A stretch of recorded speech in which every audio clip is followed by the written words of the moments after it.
جس تیزی کے ساتھ فتنے رونما ہو رہے ہیں اور گزشتہ کئی صدیوں سے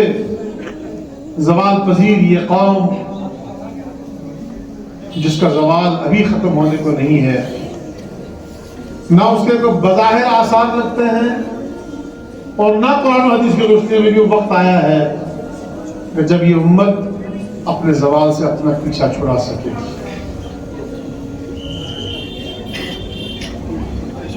ان حالات میں اپنی صفوں میں اتحاد پیدا کیجئے، ایک دوسرے کو برداشت کیجئے،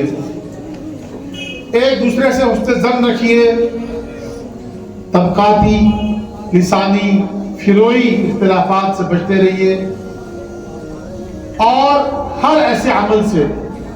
چاہے وہ شعوری طور پر ہو یا غیر شعوری طور پر ہو، جو ملت کو نقصان پہنچائے اس سے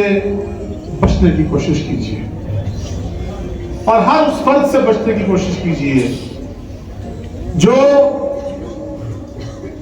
دین کے نام پر،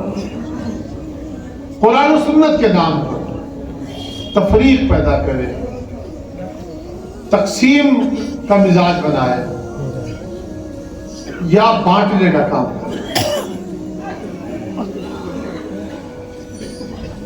مدارس کا یہی پیغام ہے اور بالخصوص آپ کو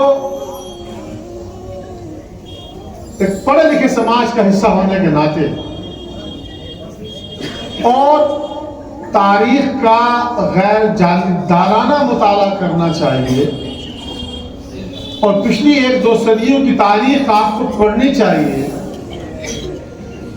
کہ انگریز سامراج کے دوران یہاں کیا حالات پیدا ہوئے،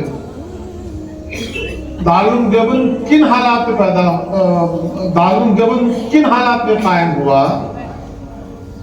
دارالعلوم دیوبند کے قیام سے پہلے اور اس کے بعد کے حالات کیا تھے۔ یہ کسی مولوی سے سننے کی آپ کو ضرورت نہیں ہے، بلکہ تاریخ پڑھنے سے آپ اس حقیقت تک پہنچ جائیں گے